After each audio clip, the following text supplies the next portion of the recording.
Welcome to the Nonprofit Optimist, the podcast that showcases positive change agents and talks through lessons that their small nonprofits have learned. I'm Molly McCready, the host of this podcast, and also the founder and executive director of CROSO.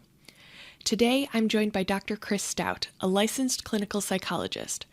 Chris is also the founding director of the Center for Global Initiatives, whose mission is to help in the creation of self-sustaining programs that improve access to healthcare in underserved communities throughout the world. In our conversation, Chris shares a wealth of information and several tools that I think you'll find useful. You can learn more about the Center for Global Initiatives by visiting their website, centerforglobalinitiatives.org, but I'll also have a link to their website and their Facebook page posted to our show notes today. So with that, we'll jump into my conversation with Chris. Chris, thanks for being with me today. Hey, it's great to be here, Molly. Thank you. One of the things I want to start with is talking about how you got into this work initially. And I love the fact that you use this phrase, accidental humanitarian. Can you talk a little bit about how that came about for you? Sure. Sort of the accident of it was that I like to climb, and I went on a climbing trip just a million years ago in the early 90s to Kilimanjaro and met a fellow who was working as a porter, kind of working his way through seminary. And he and I hit it off, and he was trying to learn English, and I was trying to learn Swahili. And we just had a great time and kind of kept in touch literally in pen pals in the 90s. There was no internet communication. Even when there was, it wasn't that he was an early adopter of it or anything. And right. He went through seminary and wound up becoming chaplain in 2 hospitals in Tanzania and working with a number of children that had been orphaned by losing their parents to AIDS. I thought, well, gosh, this is a friend of mine. I wonder if there's some things we can do. And at the hospital I was working at the time, we kind of put together little care packages. So we had things that would be able to be shipped over to Tanzania, like education products and dry hygiene products like toothbrushes and combs and brushes and things like that. And my assistant and I kind of just organically put this together and had a lot of outpouring of people from the hospital wanting to donate. We wound up sending off 6 boxes, which we found cost a fortune to ship. And then I didn't say anything to my friend and kind of was waiting to hear back from him. And this was kind of around Christmas time. And January came and he didn't mention anything. And February came, he didn't mention anything. Oh, no. March came. Yeah. And he said, thank you for the 5 boxes. They've just arrived. I was like, wait a minute, 5? We realized that shipping was hugely expensive. My assistant, bless her heart, kind of was being run ragged because whoever she was dealing with customs and exporting this stuff wanted to know if we were like exporting materials that were made in the United States. And if they weren't made in the United States, what was their country of origin? I mean, this is like for number 2 pencils and Crayolas. So it was just really like it's like, why does it have to be this hard? So we decided then that it's really, kind of our goal is to maybe scale this and do this a different kind of way. There's got to be a better way to skin this cat. So we started like doing things. I would do climbs, and for the climbs, I would commit them to be like a fundraiser and an awareness raiser for this orphanage. My friend, Father Alois Uru, who is someone I'd want to give a shout out to because he's just been critical in all of the work we've done for years, even before we became an official 501c3. And he said, we have this issue where the kids, need some like a kindergarten to be able to then start their education. And so I put together some friends of mine here stateside that were principals and special ed teachers and regular education teachers and curriculum developers. And we put together sort of this little packet that, Molly, it cost, I'll never forget, it cost like $8.90 for postage to mail over. And mailed it over. Then Alois took it from there, went to the Ministry of Education in Tanzania, tweaked it a little bit of what some of their specific needs were, and we were approved by the Ministry of Education to start a kindergarten. So Wow. It was sort of like, gosh, this was way easier than all those boxes. So that's sort of that. I can go into other stories and examples, but overall, that was sort of like the accidental humanitarian thing. We were not a 501c3. We weren't doing any fundraising. We didn't, it was not some big organized kind of thing. It was just me and some of my local friends helping out another friend someplace else. put together something to help out some kids. And, it cost us $0 other than our time and $8.90 postage. So we just thought, wow, this is kind of a cool model. Right. And so from there, you have now been able to connect with other people and other groups that are interested in doing good in other places. How has that transition occurred? Because now there is a 501c3 that you're part Right. of. Yeah, it really, again, shout out number 2. There's a great friend of mine, Ralph Musicant, and he's a Harvard law educated entrepreneurial, whiz kid guy. And he and I would have, I forget exactly how our paths crossed, but we had known each other for years, and we'd get together periodically for lunches and catching up and what are you up to kinds of things. And I was very enthusiastic about some of the stuff, like this kindergarten starting and some of these other kinds of things. And he said, well, if somebody wants to give you $25 to help out the kids in Tanzania, and somebody wants to give $25 to the Red Cross, they're both good causes. They both do good work. But the $25 to the Red Cross is going to get them a tax donation deduction, right?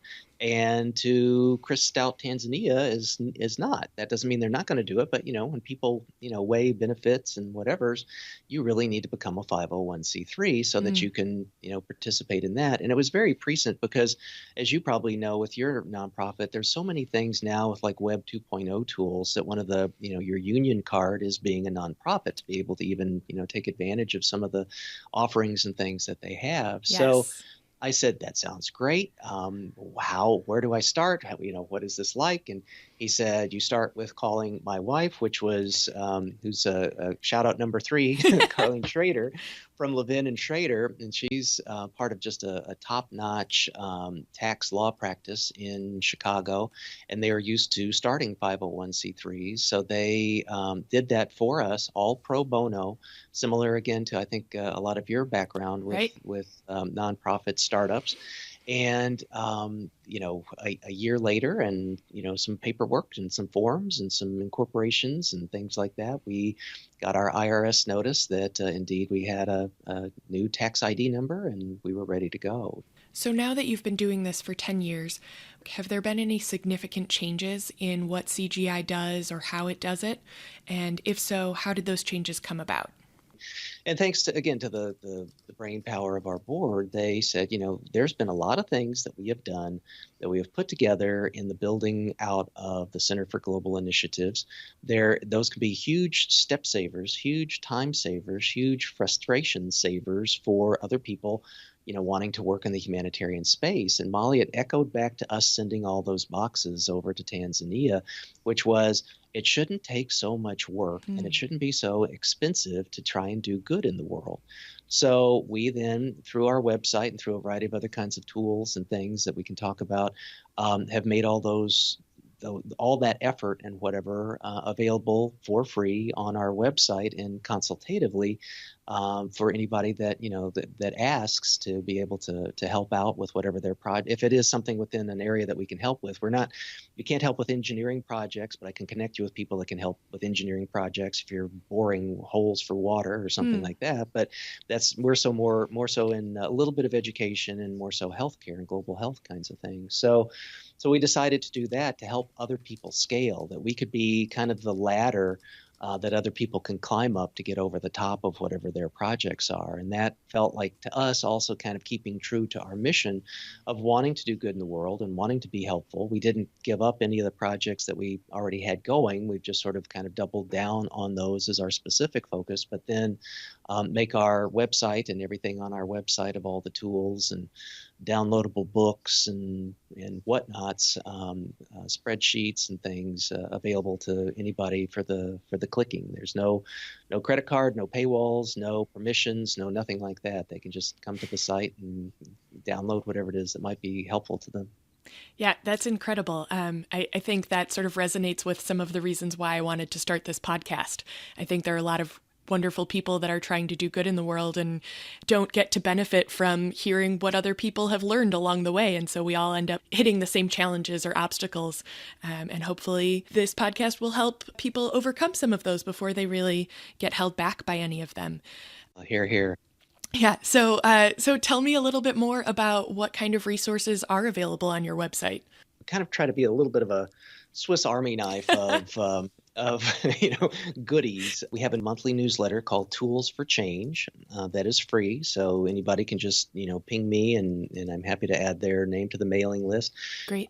We have a specific area in our website cleverly called Tools, and there's a hypertext link in there that says Tools, and you click on that, and that will open up an Excel spreadsheet that immediately downloads, and then that becomes the user's Excel spreadsheet. It's not ours. It doesn't get edited and saved back up to our website. It's sort of a tool that then you or any of your listeners could use, could edit, could do whatever they would like to their heart's content. And there's about, if memory serves, about 9 tabs in there that are the kinds of things that we would typically be fielding questions on. So we've got a tab on fundraising.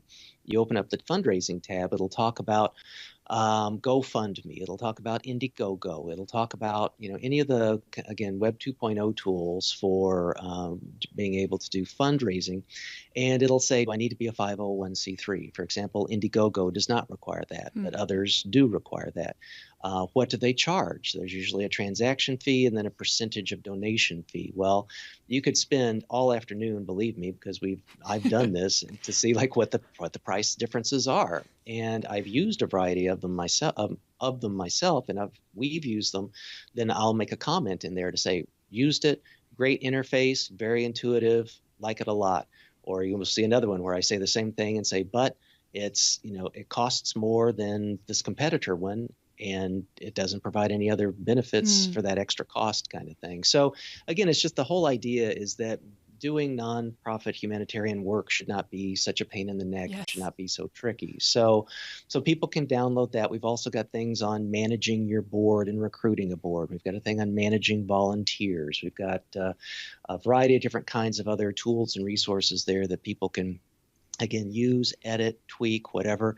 If there's something that's used that we have, or something that's out there that we personally haven't used ourselves, then I put that in a note in the little Excel spreadsheet cell and say, we haven't used this, but if you use it, please share with us your experience. So it sort of also helps build community that way too, so that we're not just, it's us with a megaphone. It's, it's collaborative, and people can tell us kind of what their experience is like, which then tells everybody else what their experience is like.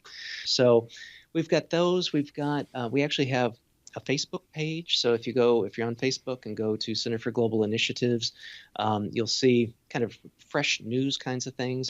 Anybody can post in there, which is also nice. So again, it kind of builds this sense of community, and there's a nice active community. We have, as of last tally, I think we're over 5,000 people are in it. Yeah, which is really kind of neat, and I guess a little bit of a good housekeeping seal of approval that people are liking it and participating in it. Mm-hmm.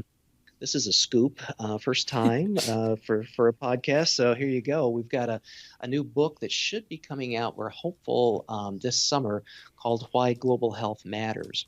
And we've got a website for that, whyglobalhealthmatters.org. So if people are interested in that. And we've got Jody Williams, who is the 1999 Nobel Peace Laureate, wrote the foreword for that. Oh, so cool. We're super excited about that. It's just been a labor of love. It's an edited work with just groups of people that are doing sort of amazing things all around the world, and they're great models, I think, for folks to mimic some of the work that they've done and whatnot. So any of those, and again, when we hear about something that somebody else is doing that we think is really cool, we put it in our newsletter, we put it on the CGI website, any which way to kind of help get the word out there. Great.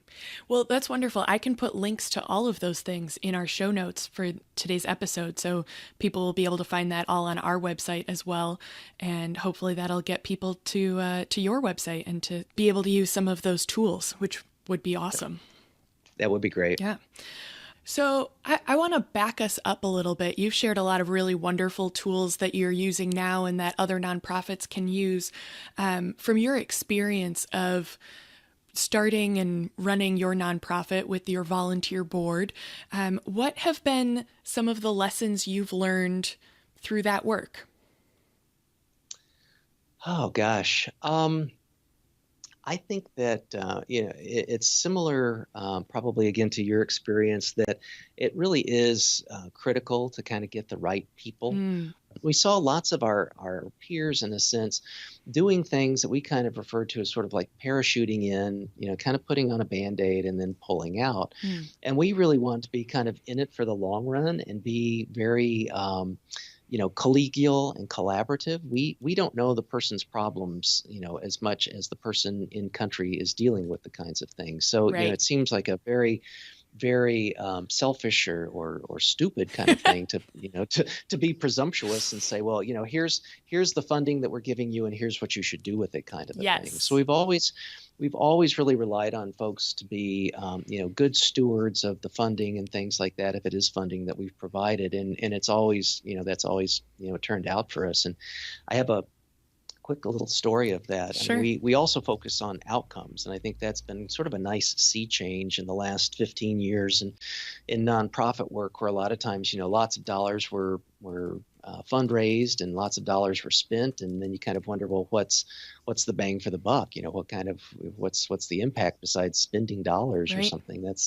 Raising dollars is hard, spending dollars is easy, but what's the value prop after that? So we did there had just been, back to Tanzania, there had just been really a bad year of malaria. I guess the mosquitoes and things were just really populous at this point in time. And it just really, was this horrible spread of malaria. And while everybody, knows that, chemically treated bed nets and things like that might be the way to go, they cost about $1 a piece. That's good value, good bang for the buck, and I totally agree with that. But we were dealing with people that already had malaria. So the nets, the horse was out of the barn, yes, kind of thing. So while we totally agree with our colleagues about, spending dollars, one of the gaps that we were filling was for people that did not have those, nets, and unfortunately had come down, with being infected. So we did fundraising. We did not send meds. They bought meds there in country, which we found was the right way to do it in terms of value. And the conversion of what we saw in terms of doing an entire protocol of treatment for a patient turned out to be 73 cents. Oh my so we gosh. Then called that our 73 cents a life project. So anytime I don't know if you're this way too, but I just hate doing fundraising. I'd rather do anything else in the world than fundraising. So, it's awful. So that's why I do these climbs. I'd rather torture myself, climbing up the side of a mountain if someone will, fund us. So when we do these kinds of things once a year, I kind of point out, our outcomes and our value prop to say, even if you just give us $1, that, in this project, historically, that would have saved a person's life and had change left over, kind of a thing. Because I think a lot of times it's hard for us, myself included, to appreciate or understand, how much value and how much, change can be made from even just small amounts, Absolutely. Small donations. So, I am going to say this now, and it's going to sound like a plug, and maybe it is a plug, but my husband actually also started a podcast recently. He also works in fundraising, and his is called the Philanthropy Podcast, and it is dealing exactly with that issue you said you don't like dealing with, which is fundraising. And he explores the joy of asking for money from donors. And it's a very different perspective than we normally hear. And you are not alone in not enjoying that ask. So it's really interesting. I have to tune into his then and learn some things. That sounds great. Yeah. I mean, it's worth a listen. Just because it is fascinating to hear people who don't have that perspective. And I feel like that's not often shared. So anyway, there's my plug for the day. Good. Awesome. Good. No, but back to what you were saying, it is absolutely essential for organizations to share what the impact of the donations they're receiving will be. And the 73 cents to save a life is an incredible statistic. And, I wish that college education was as inexpensive as that, so that I could tell people they could just give $1. Right. But it really, being able to break down what the the money is going to and how much it really costs in country is important. And that requires, having that solid information from the country itself. But I think that goes back to what you were saying earlier about building those relationships with people on the ground there and considering them colleagues and treating them as such, and being able to rely on the data and knowledge that they have about how best to address issues in their own communities. I so agree with that. I mean, it seems when we talk like this, like it's such an obvious kind of thing, but I think so often it's not. I mean, there's a lot of well-intended, folks like us that want to, help our friends and colleagues, wherever down the street or, in another, 12-hour time zone away. And it's sort of like, I kind of always equate it to, if I'm in Tanzania or wherever it is I'm at, I'm a guest. That's not, at this point in time, it's not my home. I'm a guest. I'm visiting and I'm, there as a guest in that person's country. And I equate it to being like in their house. And they might invite me to their house because they need some help with painting the walls, so to speak, that maybe I'm a really great painter and they've invited me over and I'm happy to help paint their walls. But I don't come over to paint their walls and say, hey, you ought to take a look at those drapes. So it's that kind of a thing. There's this hubris, the West knows best kind of thing. Well, here we'll take care of you because we, know everything. I mean, there's a great Paul Farmer anecdote that about his work in Haiti, which had been so successful with kind of stemming the kind of out of control epidemic of HIV spread, and the city of Boston, home to Harvard and MIT, et cetera, was saying, hey, could you take that program that you developed in Haiti and see if we could scale it here in Boston?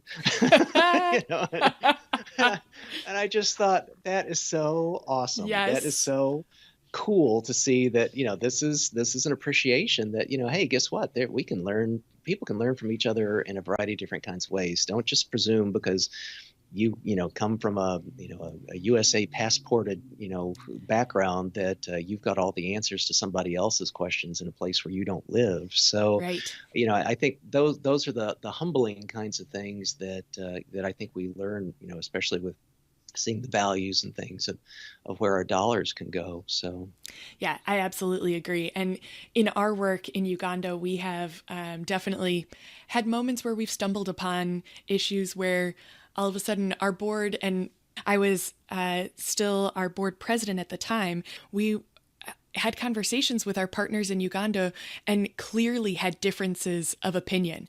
And it would have been not necessarily easy, but it would have not been the first time an international organization had just decided, well, this is what our board decided. This is what our donors want. We're going to move forward with this plan.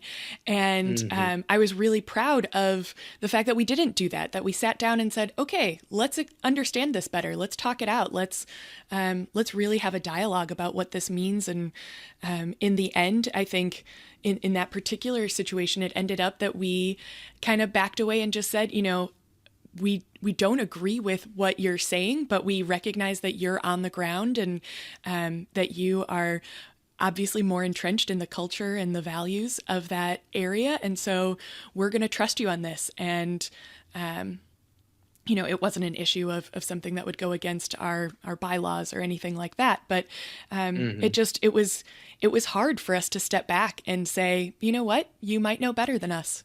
And so I recognize that even though I fully agree with you, it's hard to do it in practice sometimes. Yeah, it really, you raise a really good point, because sometimes it's not the issue. It's like there's, in some sense, three parties. There's whoever your colleagues are in whatever country. There's your own, group, your entity, which is your board and your staff and whoever. And then you've got, this third party, which is the donors. And some people say, I don't want to pay for that. I want to donate because I love, the country you're in, or I love the population you deal with, or whatever, but I don't want to pay for, food, I want to pay for education, or I don't want to pay for medicine, I want to pay for bridges, right? Right. And that's sort of the donor's right too. But there's a certain level, if it's sort of like, it has to be sort of this, I think, kind of, again, sometimes a delicate balance of being able to, it becomes incumbent upon us as the leaders to be educative around, here's what the needs are. We've done our homework. We've done our due diligence. This is, the messages that we're getting from our trusted colleagues in country. And, we understand if you don't want to donate to X because we really need Y, and, that's fine. Right. And that's, though, I think that's really tough for, anybody always, looking for the funding things, but to stick to their ethics and do what's the right thing. Yes. And it's so important to do that. I was talking to someone else a couple weeks ago who was just saying, I would love for our organization to grow to be this huge organization that's well known, but I know it's more important to do it the right way. And that if we get to that point of, popular awareness, that would be great, but we're not going to cut corners to get to that point. And I think that's important. Here. It's just, and it can be so tempting at times too. A certain kind, there can be transformative grants and things like that that can, be, on the table, and you think this will take us to another level. This will equal, these kinds of outcomes. This will, impact a number of people for years to come. But if the strings that are attached are just, not quite right, that's still really hard to say no to. And I think, the transformative aspect of growth and the irony, the paradox of it is that too, like, I know back and forth with some of our emails, like I'd mentioned I'm a big fan of William Easterly and his, kind of the idea of the power of the small project. And I think, there's I did a year's stint with the United Nations, and a wonderful place, wonderful work, just highly, the people I worked with and stuff, I will, just without a question, respect and amazing folks. But sometimes the institutions themselves become so large, that they become ineffective or, they can't, the projects have to be so big, to be able to kind of even show up on their radar screens, that there's all these other smaller kinds of things that then kind of, I think, are maybe in the space, like where you and I are, where we can, start to, plug some of the gaps and meet some of the smaller demand kinds of needs and do it on a very economical kind of way, right, as opposed to, I can, all of our tax returns are public domain. They can see how much is spent, on whatever's, as opposed to what the budget of the, World Health Organization is, or the United Nations, or World Bank, or whatever. So all great institutions doing great work, but there become these points where there's just a lot that goes to keep the lights on, and smaller, more agile kinds of organizations like ours are able, I think, to get more dollars to the final end user's benefit, as opposed to some of the larger moribund ones. Yeah, so I completely agree with what you just said, and I would love to hear what you think about organizations that are looking to have that kind of impact of, filling those gaps or addressing the needs that maybe aren't being met by other existing institutions, or something that's just missing in a society. What have you seen in your own experiences or with your experiences in some of the groups you've partnered with through CGI that have worked well? Well, I think, first of all, I think people can do good in a variety of different kinds of ways without necessarily even having to have an organizational structure. And that might just be, writing a check. I mean, as simple as that, kind of a thing, that kind of a support. But like me, and I think from what I know of your history, you a little bit as well too, we were doing stuff before we had 501c3s, right.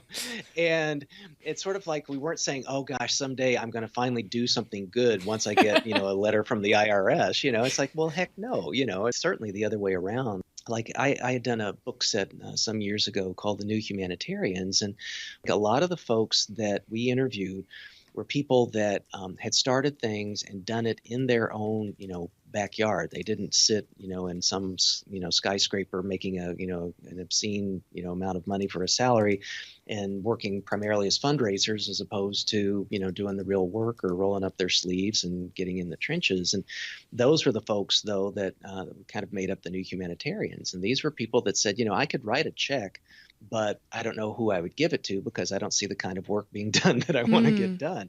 So I think there's this wonderful spirit in the world now. I mean, I'm going to be dusty on the age of this statistic, but there was something I've heard like a couple of years ago that there's like over 2 million nonprofits that have been started in the United States and vetted by the IRS. So that's got to tell you something in the sense of, people not just, writing the checks or being the volunteers or doing the walkathons or the, cancer walks or the whatevers, but then also saying, hey, there's still a gap here that I need to have a little bit more organization about. I've got, most everybody still, again, has their day jobs. They don't, drop everything and start a nonprofit and try and live off that. But it inspires me that there's a lot of other folks working in areas that I have no competency in, that are important, that need to be worked on, that, are putting rubber to the road and making some, wonderful differences. So I'm glad to see that.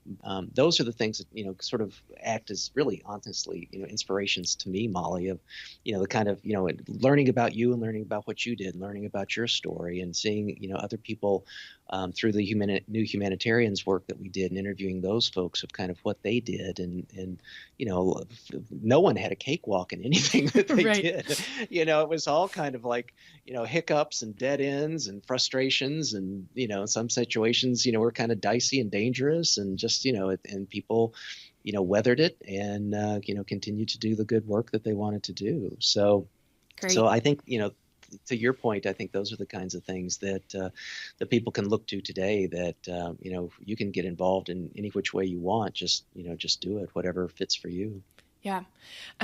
So this is a really nice transition into something I always like to ask my guests is I would love for you to share a story of good that you've witnessed or been part of in the world, because one of my goals in starting this nonprofit Optimist podcast was that we don't hear enough of those stories of good. We are inundated with negative news stories, and while I believe that those are real and happening, I also am aware that there's a whole wealth of stories that aren't being shared.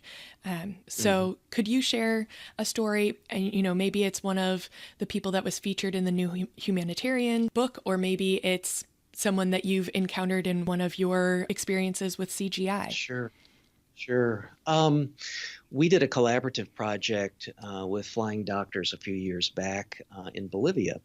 And in La Paz, the capital city, very urban area, they have sort of a strange situation, which is if you are a parent of a child and for whatever reason you've gotten sideways with the law and you need to go to prison, if there's someone that your child can stay with back at home, like another parent or a grandparent or something like that, if that's not the case, your children come with you. Oh. So we worked, it's the most bizarre thing, Molly. So we worked with maximum security women's prison.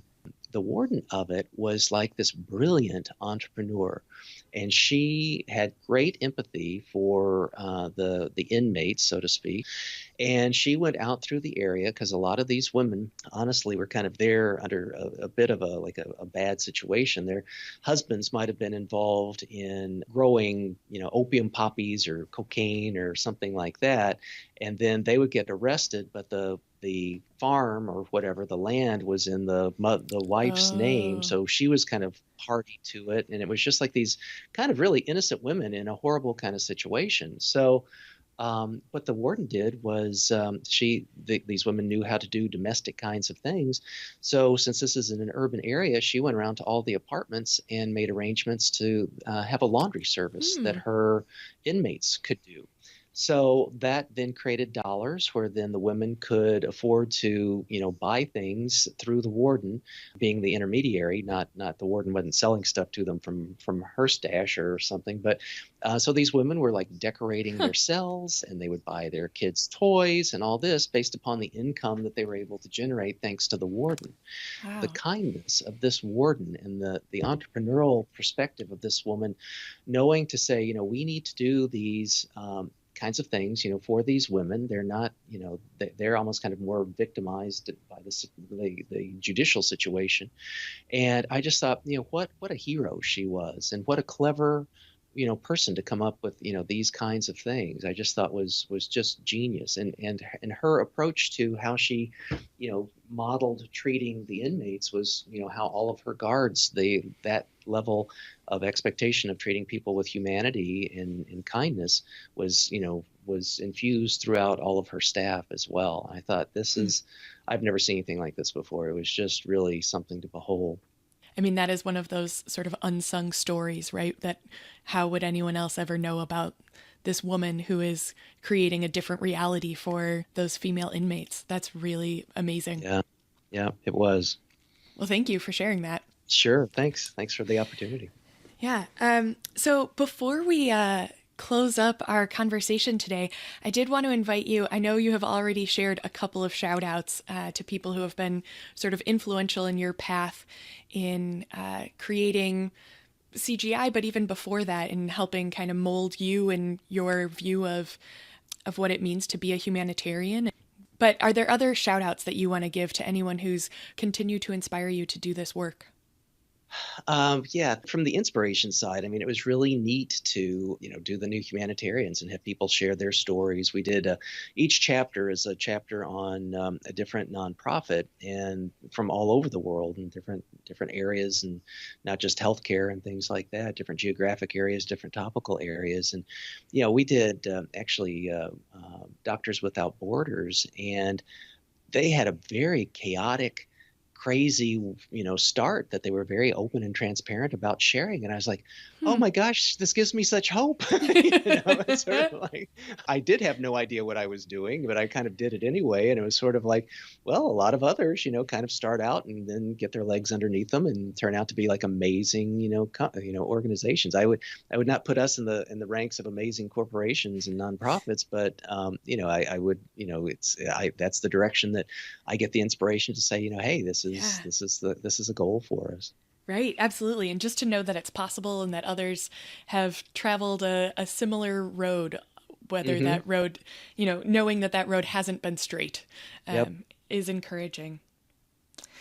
Well, Chris, it's been so wonderful to talk to you today. Thank you for taking the time to share some stories and some resources. I'm excited to put links to all of those on our website, and hopefully that'll lead to more people participating in those Facebook conversations and sharing information about ways that we can do good in the world in an easier and maybe more productive way. So thank you. Well, thank you, Molly, and thank you for, the work that you've done in Uganda and the, even then starting the podcast, which I know is like another job and a half, to be able to do. So, and I think it's through, people like you that, want to get the word out, want to be able to, share resources and stories and tools and I think, inspirations as well, too, because as you know, sometimes this work can be very difficult, on a good day and kind of make you, wonder, gosh, am I the only one experiencing these kinds of things? Right. And then hearing, like, no, I'm not alone. And oh, this person, weathered through that. And I think so it's, with congratulations and thanks to you with these kinds of things of helping share stories and giving contacts and information and inspiration is wonderful. Well, and as you can imagine, it's not totally selfless because I am getting all of that inspiration and learning all of these lessons too. So I am grateful to be doing this. Awesome. But glad that it might be helpful to others as well. So this has been great. Thank you so much. It's been a pleasure. I really appreciate it, Molly. It's good to know you and good to be in touch. Thank you again to Chris for sharing so many resources with us. As always, you can find more details, photos, and links from this conversation in the show notes on our website, which is www.nonprofitoptimist.com. If you aren't already following us on social media, what are you waiting for? You can find us on Facebook and Instagram at Nonprofit Optimist, and on Twitter, our handle is NPOptimist. In this episode, I also mentioned my husband's podcast, which I'd encourage you to listen to. It's called the Philanthropy Podcast. He explores the joys, challenges, and opportunities in philanthropy. Most recently, he shared a huge list of high-impact questions that he's used with different donors. This definitely gave me food for thought and ideas for future donor visits. If fundraising is part of your role, I definitely recommend checking it out. Again, it's the Philanthropy Podcast. Next week, I'll be releasing another new episode of the Nonprofit Optimist podcast. My guest will be Monica Jones, Executive Director of the Brain Recovery Project. It's another great episode, so be sure to check it out. Until then, have a great week and stay positive.